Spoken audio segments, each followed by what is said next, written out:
네, 오늘 사회를 맡은 홍주영입니다. 아, 핸드폰은 다시 한번 말씀드리지만 진동 또는 무음으로 해주시기 바라고, 그리고 마스크는 나가시기 전까지 절대 벗으시면 안 되고 코 위까지 잘 써주시기 바랍니다. 지금부터 장위 9구역 준비위원회가 추진하고 LH공사가 주관하는 2차 설명회를 시작하겠습니다. 지금 이제 설명에 앞서 2016년 11월에 입주한 공공재개발 사업지였던 레미안 안양 메가트리아 입주자 협의회 대표이셨던 이승만 입주자 협의회 대표께서 오늘 특별히 경험담을 공유해 주시기 위해 참석하셨습니다. 환영의 박수 부탁드립니다.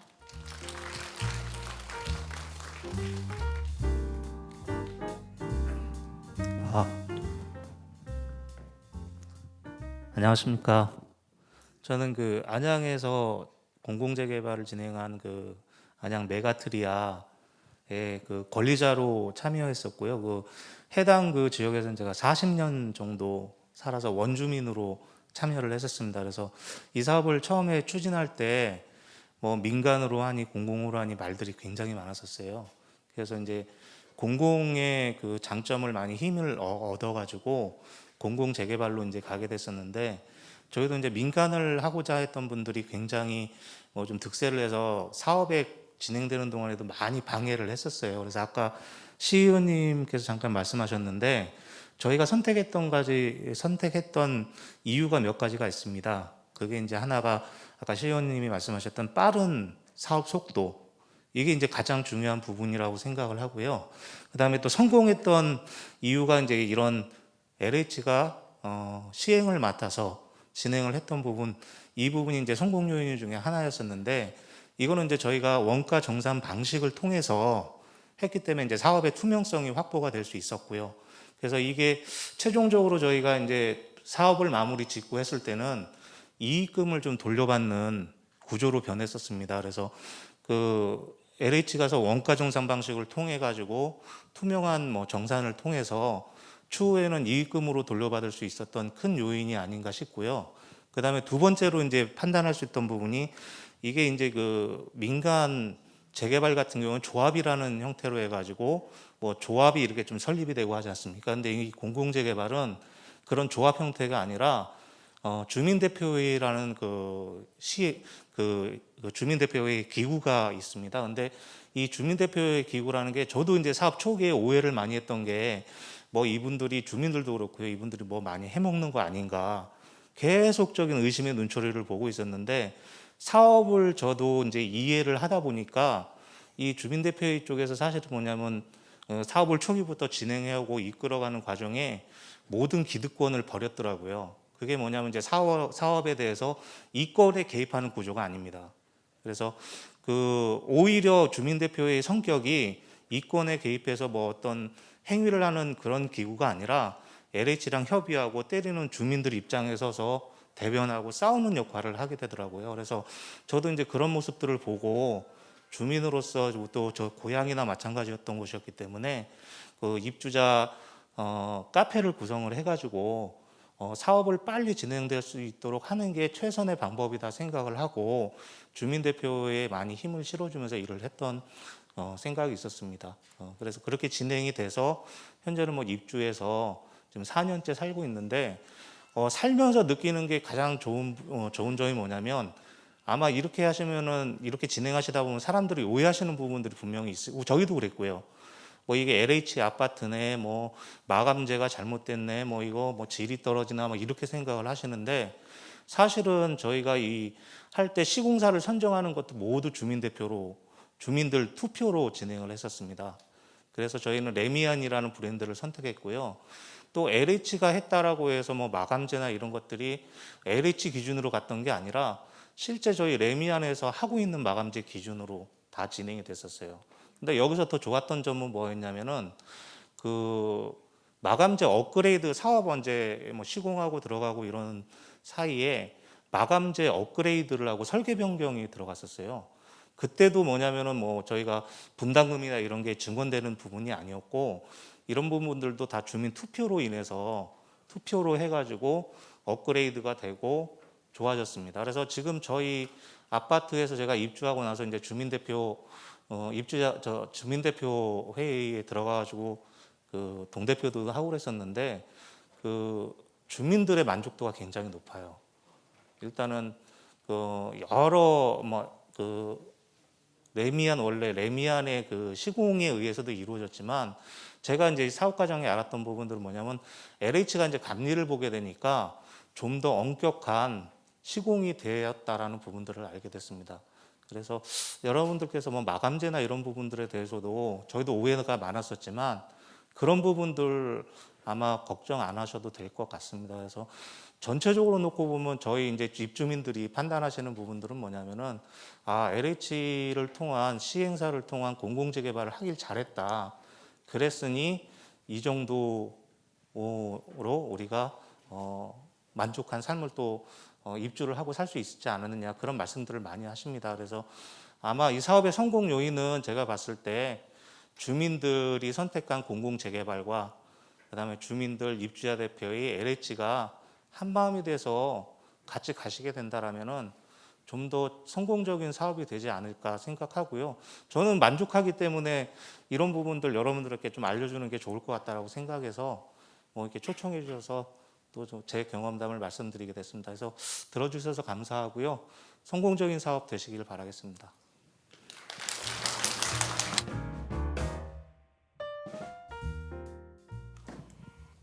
네, 감사합니다. 그럼 이제 LH 관계자분께서 그동안 궁금했던 사항에 대해 설명해 주시겠는데요.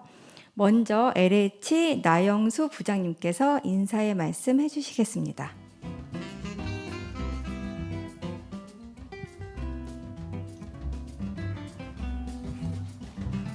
인사드리겠습니다. LH 공공재개발부장 나영수입니다. 여러분께서 잘 아시는 것처럼 지난 3월 29일 날 공공재개발 2차 후보지 발표가 있었습니다. 예정구역, 해제구역 등 신규 구역 등 총 56개 구역이 신청을 했고 그중에 40개 구역이 탈락하고 최종 16개 구역이 선정된 바 있습니다. 장이 9구역은 그 16개 구역 중에 종상향 등 공공재개발 인센티브가 가장 높은 지역으로 평가받고 있습니다. 그 이후에 저희가 4월 10일 날 1차 주민설명회가 있었고 이번이 벌써 2차 주민설명회 자리가 되겠습니다. 16개 구역 중에 주민설명회를 2차례나 하는 지역은 여기가 처음입니다.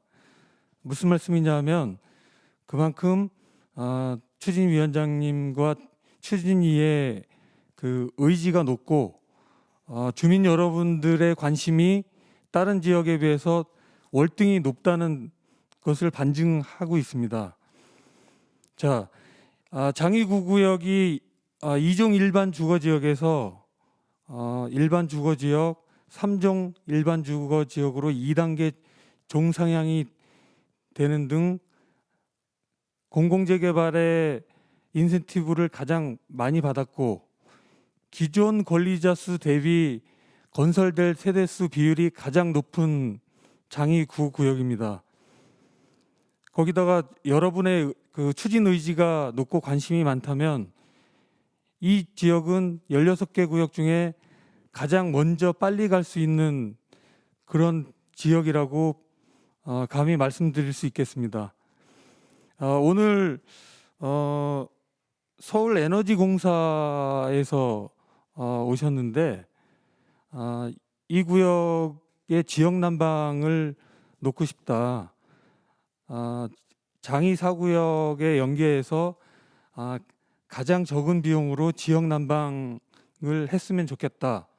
아주 반가운 소식을 좀 전에 전해 주셨습니다.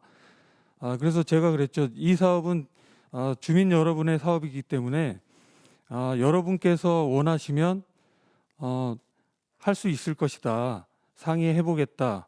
지역 난방에 대해서는 여러분들이 그 개별 보일러 대비 장점이나 이런 것도 잘 알고 계실 겁니다. 그래서 이번 2차 설명회는 저번에 저희가 가지고 오지 못했던 추정 분담금에 대해서도 상세히 설명을 드릴 겁니다.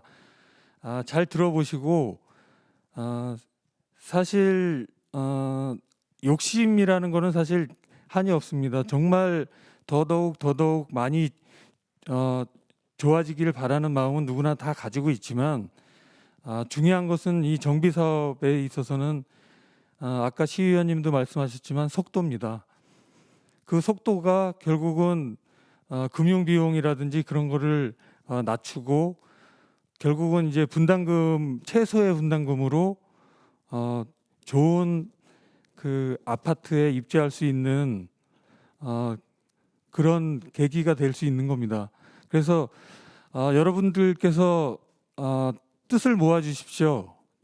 저희 LH는 주민 여러분과 함께 이 지역을 명품 주거 단지로 만들겠습니다.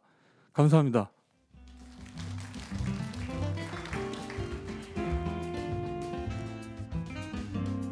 네, 감사합니다. 이제 지금부터 당해 구역 개략 사업 계획 및 추정 분담금 준비위원회 구성 등 향후 일정에 대해 LH 신지윤 차장님께서 설명해 주시겠습니다.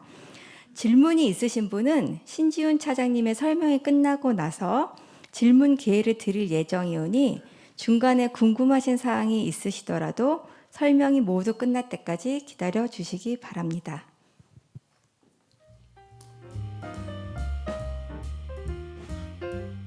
네, 하나 둘. 네. 안녕하세요. 인사드리겠습니다. LH의 신지윤 차장입니다. 네, 제가 지난 4월 10일 날 제가 1차 설명회를 통해서 이 사업에 대한 개요 그리고 정책 그리고 향후 일정 등에 대해서 개략적으로 설명을 드린 바 있습니다. 그리고 오늘 이 자리는 주민분들께서 가장 궁금해하시는 우리 구역의 사업성은 얼마인가에 대해서 설명하는 자리입니다. 따라서 저희가 오늘 설명드릴 내용은 우선은 1차 설명회 때 설명드렸던 내용은 잠깐은 동영상으로 좀 대체해서 저희가 설명을 다시 한번 간략하게 드리겠고요. 바로 2차 설명회에서 가장 궁금해하시는 사업성, 개략적인 추정 분담금 등을 안내해 드리도록 하겠습니다. 먼저 LH가 저희 핵심 내용만을 짜집기 해서 만든 동영상이 있으니까 그걸 먼저 한번 시청을 하시겠습니다.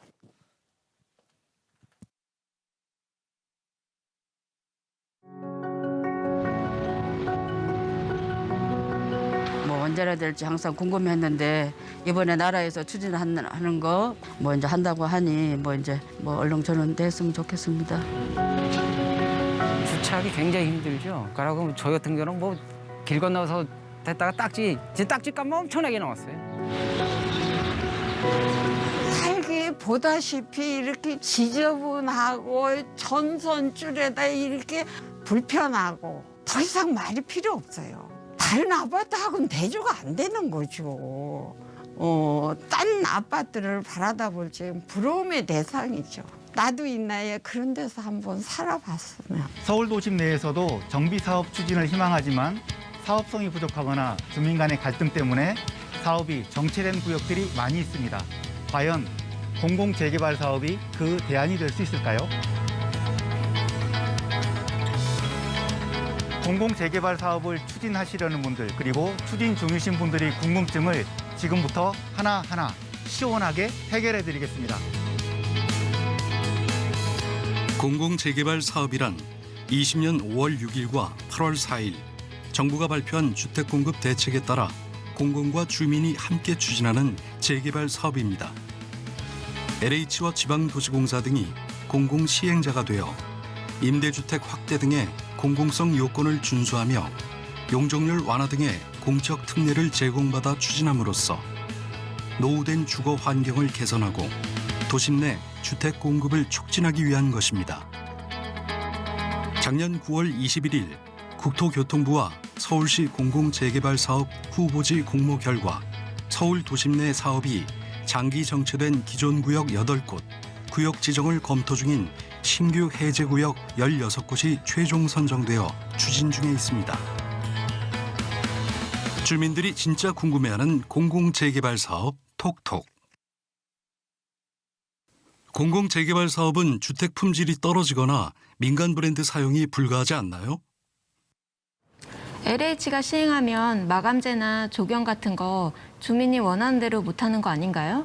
민간 브랜드 사용도 못하고? 아파트 브랜드는 주민분들이 가장 많이 우려하시는 부분입니다.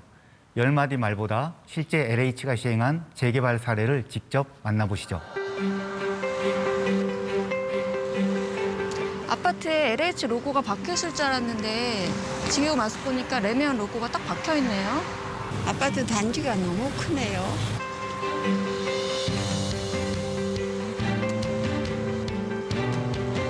안양 덕천 레미안은 안양 덕천마을이라고 불리던 저층 주거지 밀집 지역을 저희 한국토지주택공사에서 시행한 사례이고요. 4,250세대입니다. 시공사 선정은 주민총회를 거쳐가지고 삼성과 동부 컨소시엄으로 선정이 되어 2016년 말에 입주를 했습니다. 여기 안양 일대에서는 대규모 단지라고 할 수 있습니다.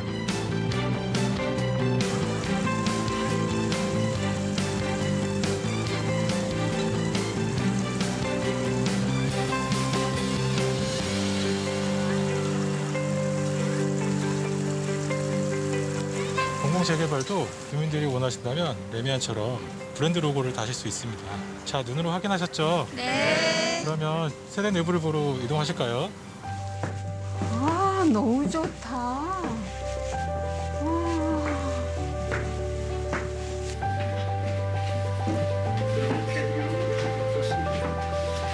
여기 전용 8사라고 그랬죠? 네. 하늘도 잘 빠지고 자재도 엄청 고급스럽네요.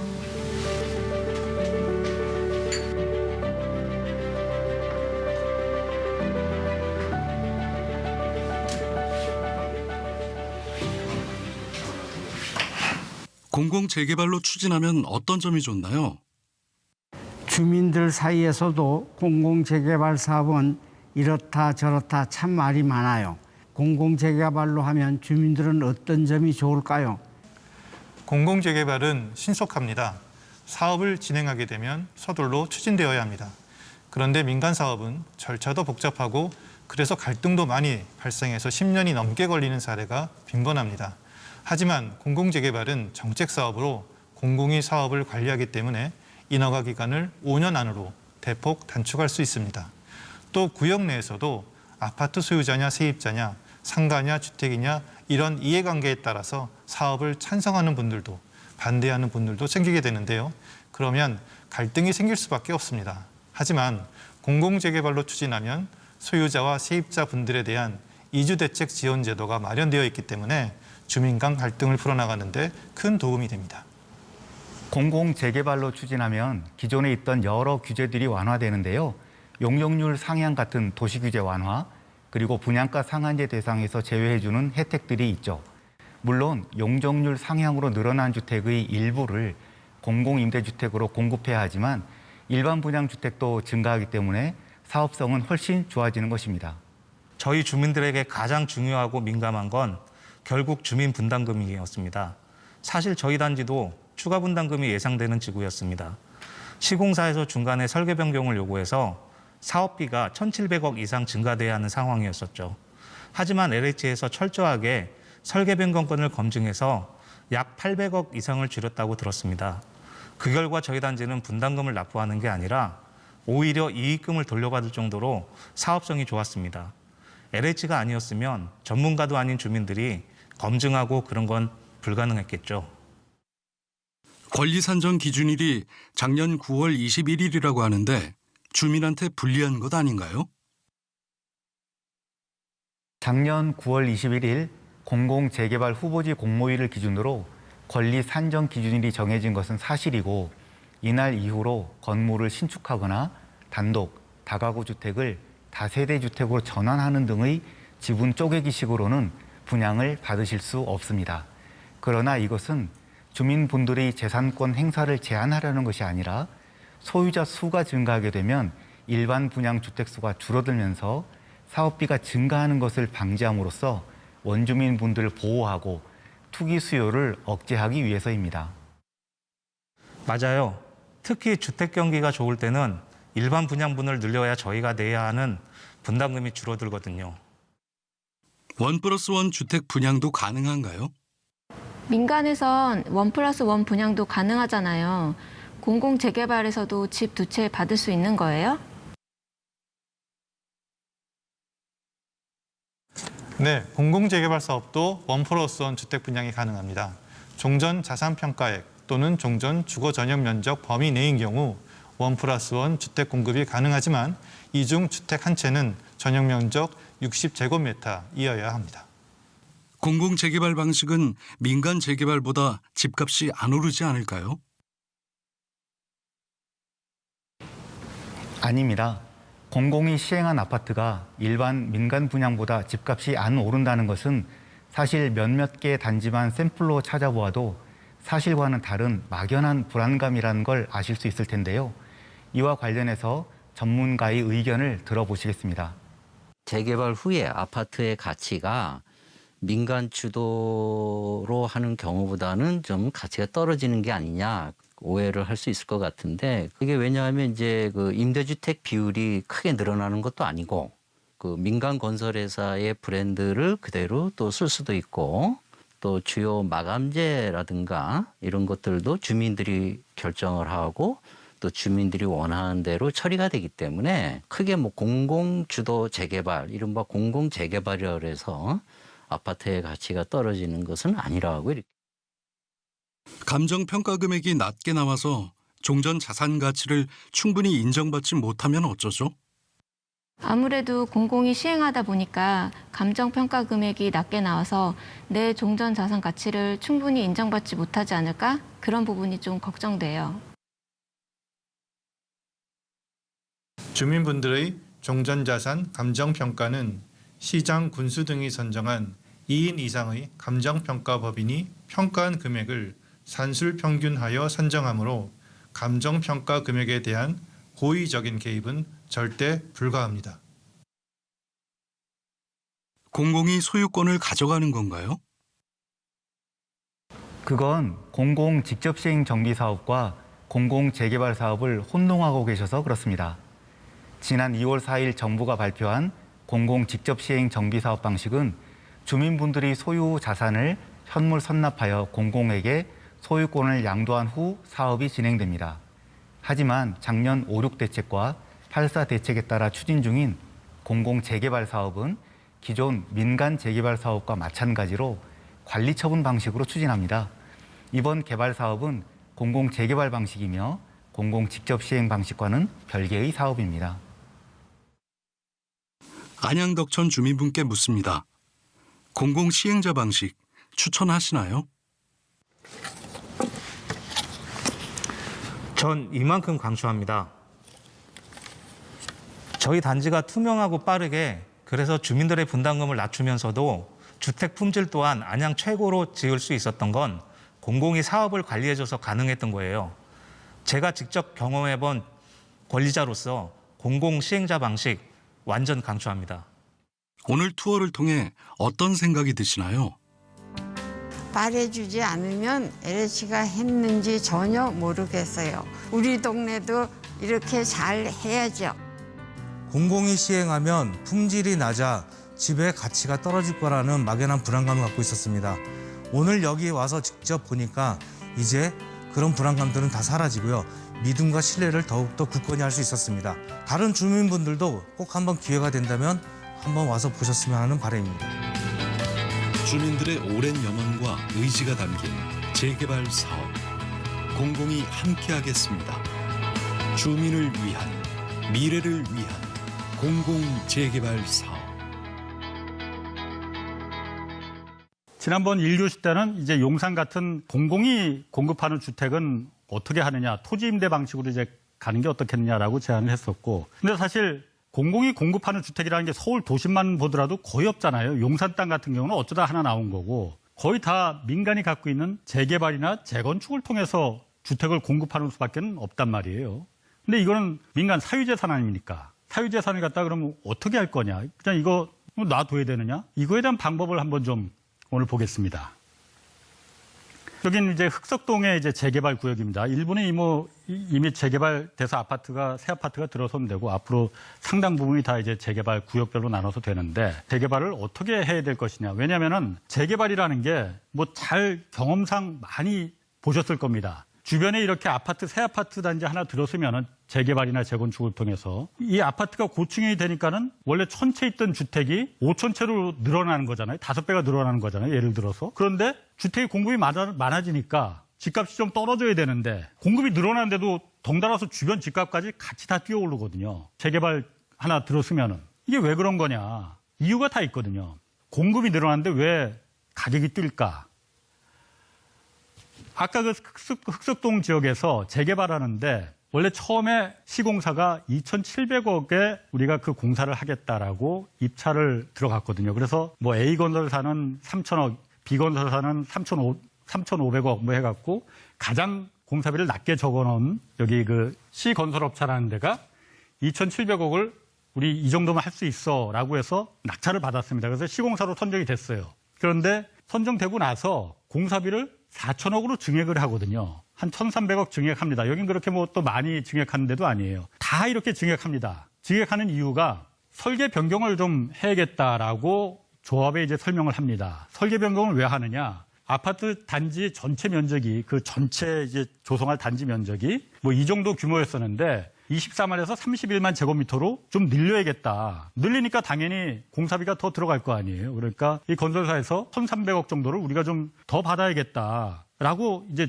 요구를 하는 겁니다. 그러면은 예를 들어서 30평 아파트를 면적을 늘려준다니까 30평 아파트를 35평으로 늘려주는 거면은 이 조합원들이 이해합니다. 내 아파트 더 넓게 해주니까는 내가 조금 더 돈 내더라도 손해보는 건 아니겠지라고 하는데, 거의 모두가 이 면적을 늘려서 설계 변경한다는 게 이 건물을 면적을 늘린다는 게 아니고 다 지하 주차장을 늘리는 거거든요. 24만 제곱미터였는데 주차장 이만큼 더 늘리자. 그러니까 공사비 늘려달라라는 거거든요. 이 방식이 모든 재건축, 재개발 현장의 똑같은 패턴입니다. 다 이렇게 공사비를 증액을 합니다. 자, 그러면은 지하 주차장 늘리는데 물론 늘릴 수 있어요. 요즘 차 많이 있으니까 지하 주차장 원래 설계한 것보다 더 늘려야 될 필요성이 있습니다.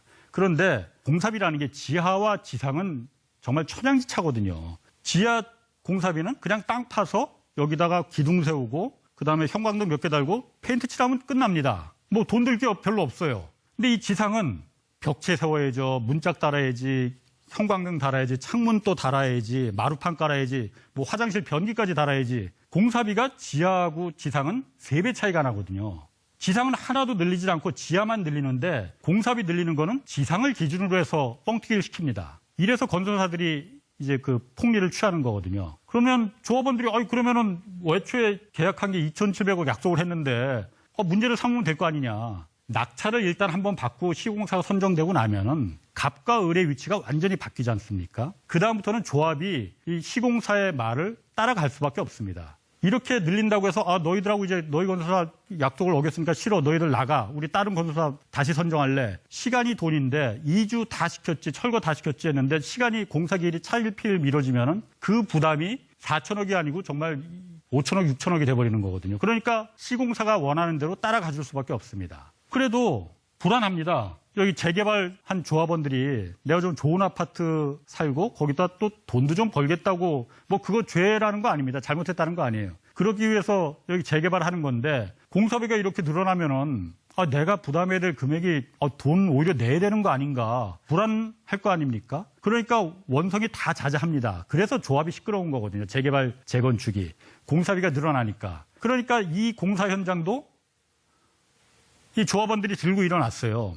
공사비를 갖다 왜 처음에 약속한 거하고 다르게 지하 주차장만 그렇게 하는데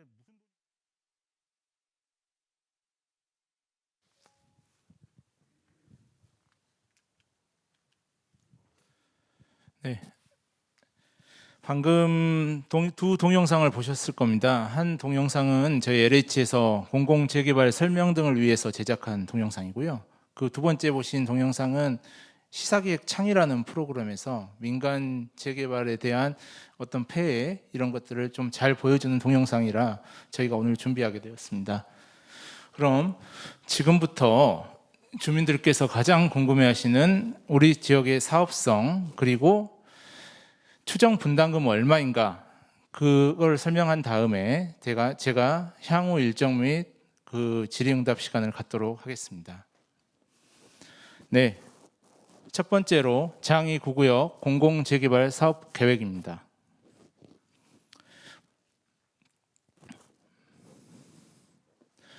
장이 주민들께서 잘 아시다시피 장이 유타운은 총 15개 구역으로 이루어져 있고요. 그 중에 기입주한 구역이 총 4개 구역이고 지금 민간 조합 방식으로 추진 중인 구역이 3개 구역 그리고 공공재개발로 추진 중인 지구가 2개 구역에 있습니다. 제가 앞으로 설명드릴 중간중간 민간 재개발 사업과 타 구역과 비교하여 좀 설명을 드리도록 하겠습니다.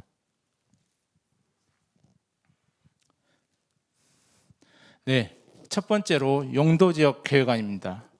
용도지역은 현재 장이 9구역은 기존 용도지역이 2종 7층 구역입니다. 따라서 2종 7층 구역 하에서 이 용도지역 하에서 재개발 시에는 높이 7층밖에 올릴 수가 없습니다.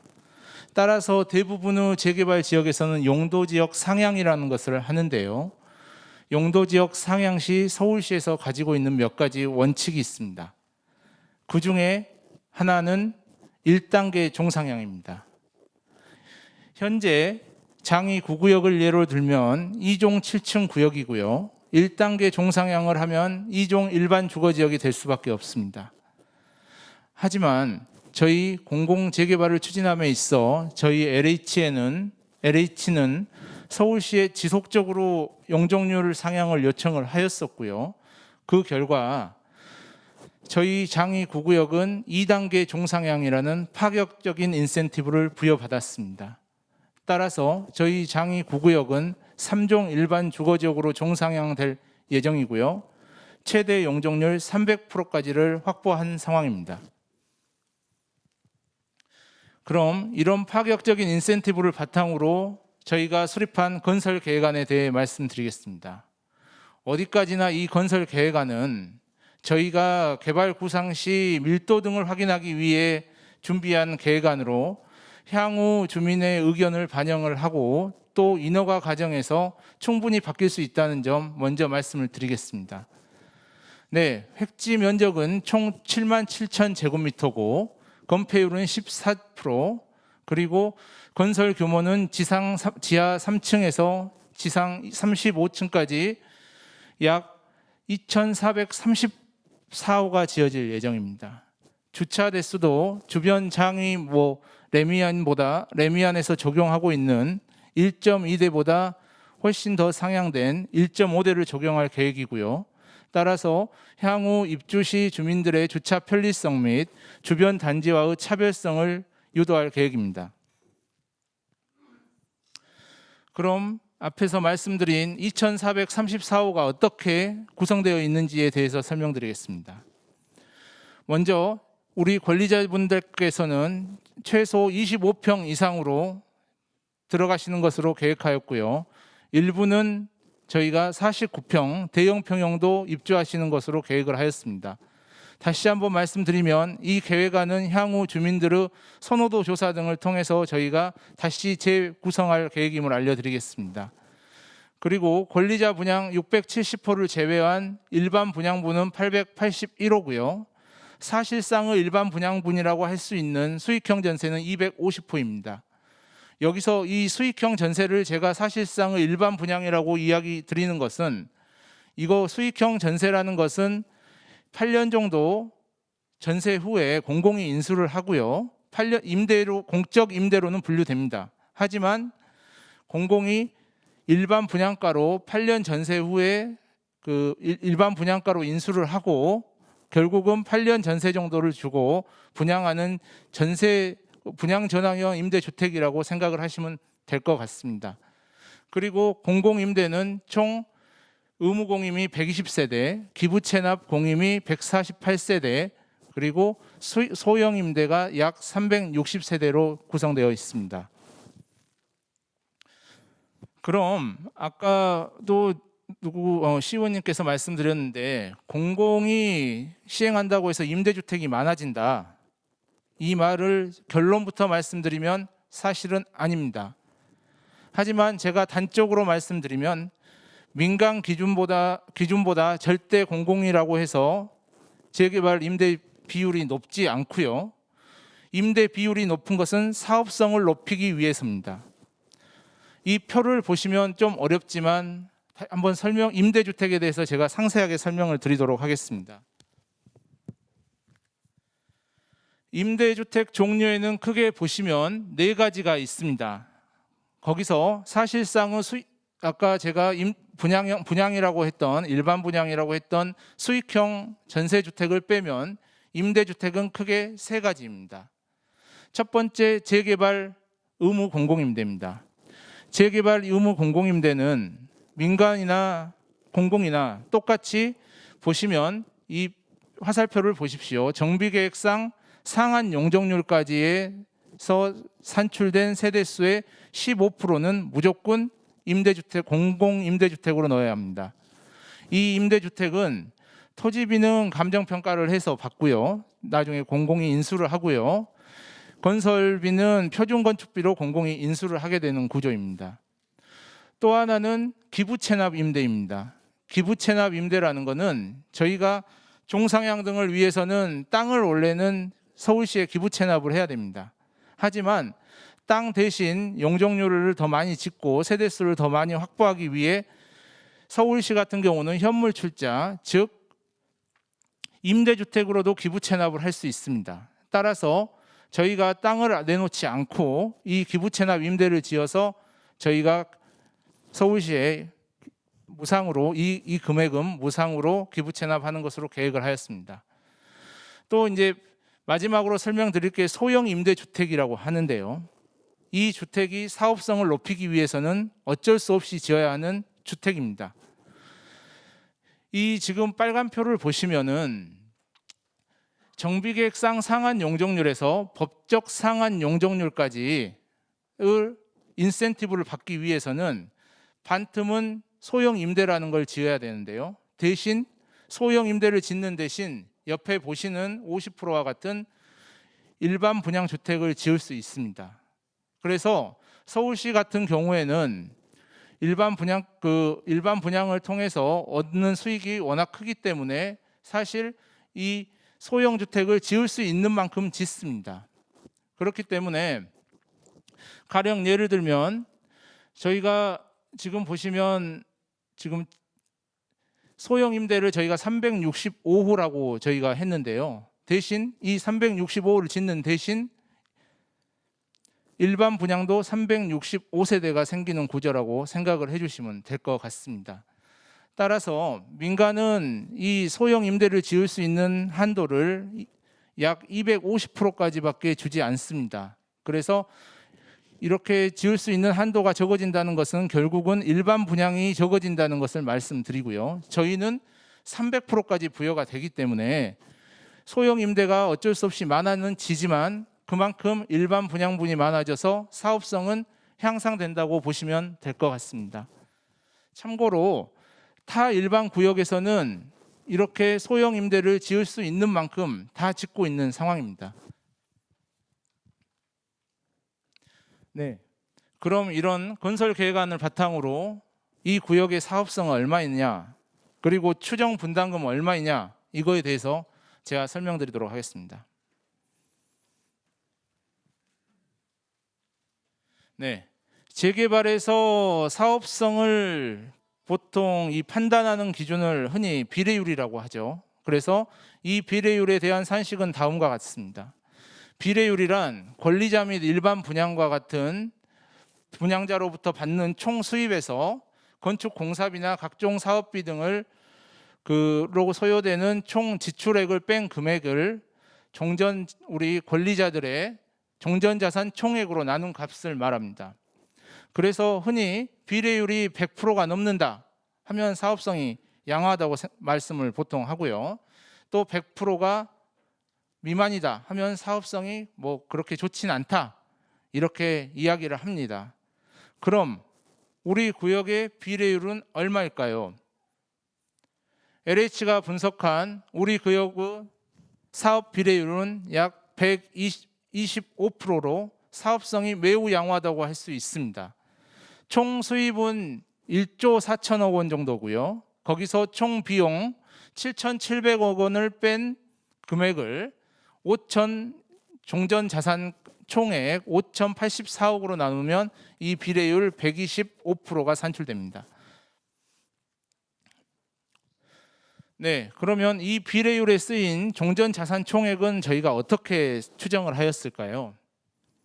종전자산 총액은 우선 저희가 한국부동산원 감정원이라고 하죠. 감정원에 저희가 약식 의뢰 감정평가를 받아서 산출한 금액입니다. 우리 장유 19역을 사유지 7만 7천 제곱미터 평균으로 나누면 약 평당 약 2,167만 원이라는 금액이 산출됨을 알 수 있습니다. 그리고 그 토지를 가지고 단독주택이냐 집합건축물이냐에 따라서 또 격차율이라는 게 다른데요. 토지 평균, 그러니까 단독주택 평균으로는 약 1.75배, 그리고 주거 집합건축 평균으로는 약 1.95배의 공시지가와의 격차율을 보인다고 보시면 될 것 같습니다. 네, 이 방금 제가 말씀드린 2,167만 원이 그러면 주변과 한번 비교를 해보겠습니다. 2013년도에 사업 시행 인가를 받고 그 종전자산 평가를 한 장이 19역 같은 경우는 저희 권리자님들에게 평당 약 1,000만 원 정도밖에 그 종전자산 평가액을 해주지 않았습니다. 그리고 마찬가지로 장이 6구역도 약 1,100만 원 정도를 종전자산 평가액을 책정을 하였습니다. 하지만 저희 당해 구역은 2,167만 원으로 약 2배 정도의 종전자산 평가액을 우리 권리자분들께 제시하고자 합니다.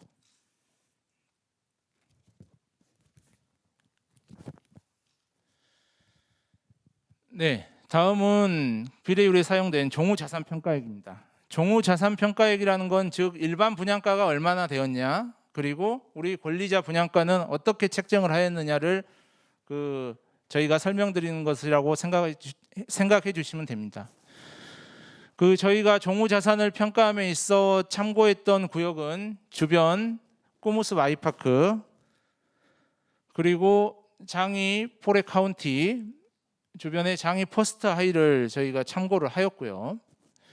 저희가 참고해서 신축단지 거래 시세를 분석한 결과 약 5구 타입, 그러니까 흔히 저희가 25평이라고 하는 것은 약 9억 7천만 원에서 한 9억 3천만 원 정도로 파악이 되고 있고요. 또 84 타입, 흔히 우리가 30평대라고 하는 것은 12억 5천에서 약 11억 7천만 원 정도로 분석이 되었습니다. 따라서 우리 구역의 일반 분양가는 이 시세를 감안해서 시세의 70% 수준인 약 25평은 6억 5천만 원, 그리고 35평 정도는 8억 3천만 원에 저희가 일반 분양가를 추정하였고요. 권리자 분양가는 이 금액의 85% 수준을 적용하였습니다.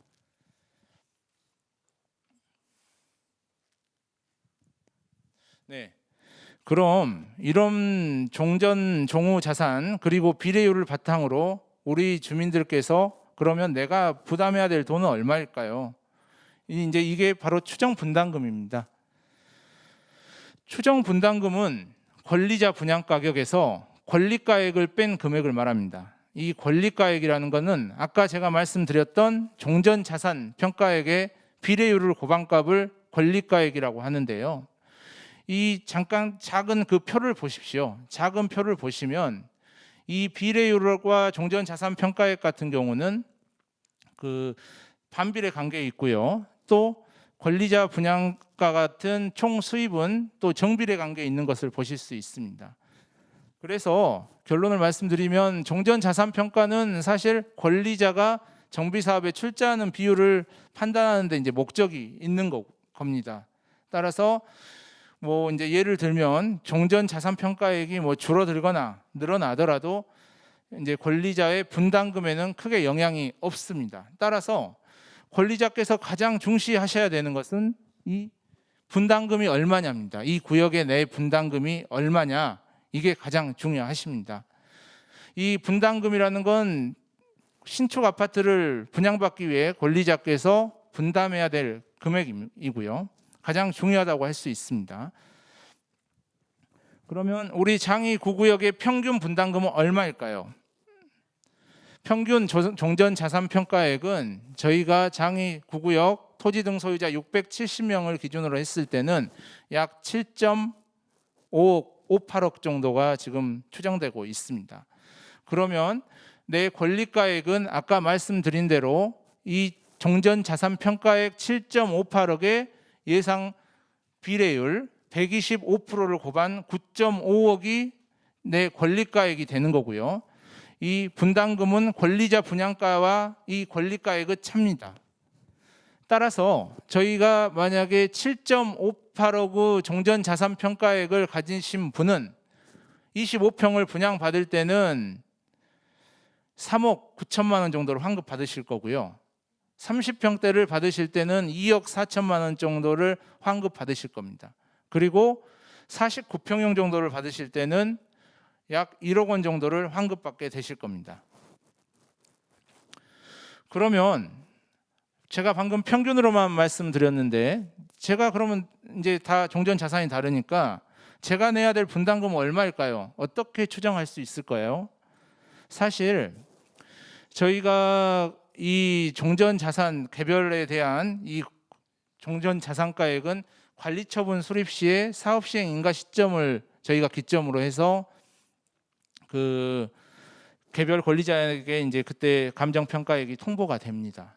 하지만 뭐 이제 그때까지 뭐 이렇게 기다리실 수 없고 또 이제 어느 정도 또 추정을 하셔야지 또 동의서를 써주지 않으시겠습니까? 그렇기 때문에 저희가 정확히 맞지는 않지만은 계략적으로 추정할 수 있는 방안을 저희가 지금 말씀드리겠습니다. 네, 단독주택 및 상가의 경우입니다. 먼저. 그리고 집합건축물의 경우는 이 다음에 말씀드릴 거고요. 먼저 단독주택 및 상가 같은 경우는 토지 가격과 건축물 가격을 별도로 산출을 하셔야 합니다. 토지 가격을 산출하시는 방법은 각각의 뭐 부동산원이나 아니면 국토부 사이트에서 개별 공시지가를 확인을 하시고요. 그리고 내가 가지고 있는 면적을 곱하세요. 그리고 아까 말씀드린 저희가 보정률 토지 기준 약 1.75를 곱하시면 내 토지에 대한 종전 자산가액이 나올 거고요. 그리고 건축물은 내가 계략적인 그 건축 경관 연수 얼마나 노후화됐느냐에 따라서 단가가 다릅니다. 그렇기 때문에 계략적인 내 노후화된 경관 연수에 맞는 단가에다가 건축물 연면적을 곱해 주시면 내 계략적인 그 종전 자산 평가액을 추정하실 수 있습니다. 두 번째로 이제 공동주택, 그러니까 뭐 빌라나 이런 다세대 주택 같은 겁니다. 이거는 공동주택은 공시가격에 토지가액이 포함이 돼 있어요. 그렇기 때문에 주택 공시가격에다가 보정률 1.9배 정도를 해주시면은 내 종전 자산 평가액을 추정하실 수 있을 겁니다. 그래서 예를 들면 내 종전 자산가액이 만약에 5억 원이다. 그러면 아까 비례율을 곱한 금액 125%를 곱한 금액이 6.26억 정도 되는 거고요. 이랬을 때 만약에 내가 8사를 받아야겠다. 그러면 저희가 제시한 권리자 분양가 약 7억 원에서 예상 권리가액과의 차액, 그러니까 약 8천만 원 정도만 부담을 하시면 내 종전 자산가액이 5억 원이다 하면은 8사 신축 아파트를 들어가실 수 있겠다. 이렇게 추정하시면 될 것 같습니다. 네, 얼마 전 저 장이 8구역에서 사실 그 조합원 분양가가 너무 높다고 해서 좀 이런 조금 이슈화됐던 게 있었던 걸로 알고 있습니다. 그래서 과연 우리 구역이 분양가가 높을까요? 그리고 분양가가 높다고 해서 사업성이 안 좋고 조합원 추가 분담금이 높을까요?에 대해서 좀 설명을 상세하게 드리겠습니다. 네, 우선 일반 분양가 대비 조합원 분양가만 보면 우리 구역이 분명히 높습니다. 저희가 제시하는 가격은 일반 분양가는 약 8억이고요. 조합원 분양가는 그의 85% 수준인 7억입니다. 이거는 장이 주변에 최근에 분양한 장이와 같이 6구역의 경우만 봐도 약 5억 원 대비 약 2억 원이 높습니다. 하지만 이것을 좀 아셔야 됩니다. 우선 저희는 종전 평균가액을 높게 저희가 제시를 하고 있고요. 저희 종전 평균가액은 아까 약 2,167만 원 정도 수준으로 해서 만약에 내가 35평을 가지고 있다. 종전에 제가 35평을 가지고 있어요. 그러면 예상 종전가액은 약 7.5억이 되고 여기다 비례율 125%를 곱하면 내 권리가액은 9.5억이 됩니다. 내가 권리를 행사할 수 있는 금액이. 하지만 장이 6구역 같은 경우를 보시면 종전 자산가액이 아까 1,100만 원 정도 수준에서 35평을 곱하면 종전 자산가액은 약 4억 원 정도 오고요. 여기에 비례율 100%, 장이 6구역의 비례율은 100%입니다.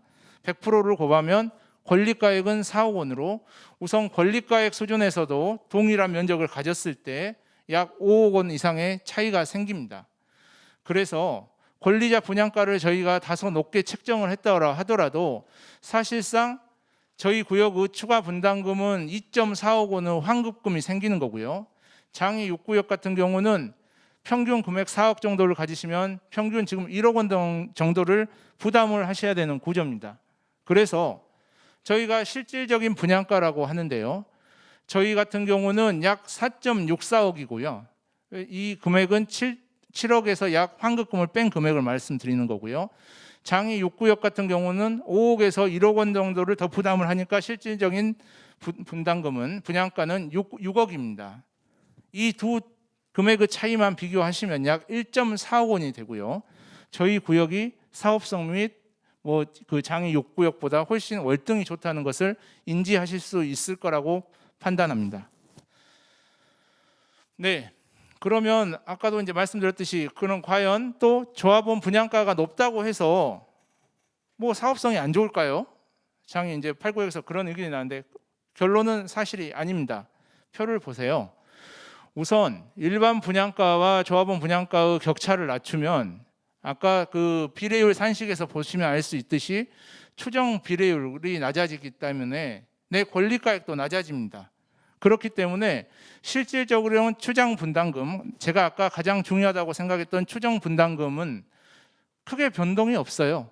내 조합원 분양가를 낮추더라도 비례율이 연동되기 때문에 크게 추정 분담금은 이 표를 보셔도 변동이 없음을 아실 수 있을 거라고 생각합니다.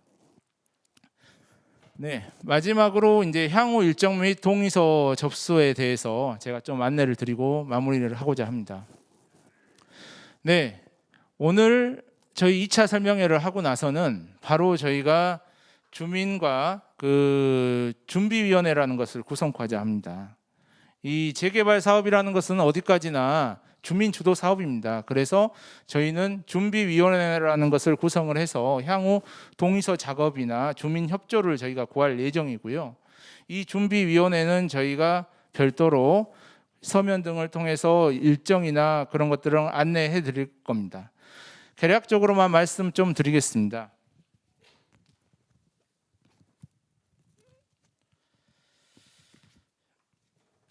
우선 준비위원회를 구성하자 하시는 분들은요, 저희 이제 우선은 약 10인에서 25인 이하의 준비위원회를 구성을 하셔야 되고, 그 다음에 준비위원회를 구성하기 위한 동의서를 그 주민들께 받아서 저희한테 이제 제출을 해주시면 됩니다. 이거는 일정 기간 동안 저희가 어느 정도 기간을 안내를 해드릴 거고요. 그 기간 내에 만약에 50% 이상의 동의를 받으셔갖고 저희한테 제출을 해주시면 즉시 저희가 준비위원회가 구성된 것으로 볼 거고요.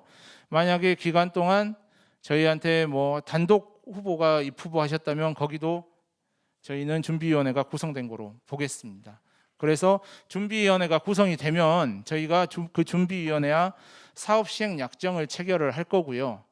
그 다음에 올해 말부터 저희가 정비계획을 수립을 해서 내년 상반기에 정비구역이 수립 완료되도록 저희가 할 계획을 잡고 있습니다. 그래서 저희가 뭐 시공사 선정, 사업 시행 인가, 관리 처분 계획 인가 등을 거쳐 25년 정도쯤에는 건축공사가 착공될 수 있도록 할 예정이고요.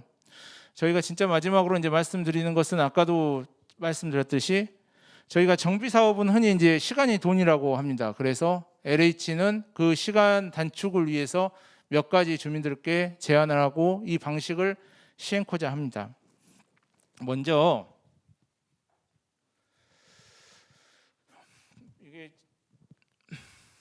정비계획 이제 입안 제한을 즉시 정비계획 입안 제한 방식으로 사업 시행자 그 지정 시기를 저희가 단축시키고자 하는데요.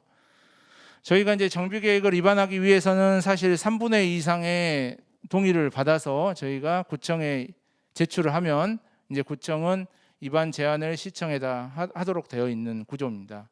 근데 저희 공공 같은 경우는 이 정비계획 입안 제한 동의서를 받으면 도정법에 의해서 사업 시행자 지정 동의서와 같은 효력을 발생을 하게 됩니다. 그래서 오늘 이 자리를 빌어서 정비계획 입안 제한 동의서는 사업 시행자 지정 동의서와 같다는 점을 다시 한번 말씀드리면서 이 정비계획 입안 제한 동의서를 이 설명회가 끝난 이후에 저희가 받을 예정입니다. 그리고 이 정비계획 입안 제한 동의서가 끝나면 정비계획 입안 제한 동의서를 받아서 사업 시행자 지정을 LH가 받으면 우선 신속하게 사업을 진행을 할 예정이고요. 두 번째로 LH가 사업을 신속하게 치고 나갈 수 있는 방안은 정비계획 사업 시행자 지정 이후에 우리 공공 같은 경우는 사업 시공사 선정을 즉시 할 수 있습니다. 민간은 사업 시행 인가가 끝난 이후에 시공사 선정을 할 수 있는데요. LH 같은 경우는 시공사 선정을 그 이전에 함으로써 불필요한 사업비도 줄이고요. 또한 사업도 신속하게 빨리 치고 나갈 수 있도록 할 계획입니다. 네, 제가 오늘 설명드릴 내용은 여기까지고요. 어디까지나 이제 주민 사업인 만큼 향후 일정 그리고 빠른 신속한 사업 추진을 위해서 우리 주민들의 적극적인 협조 부탁드리겠습니다. 감사합니다.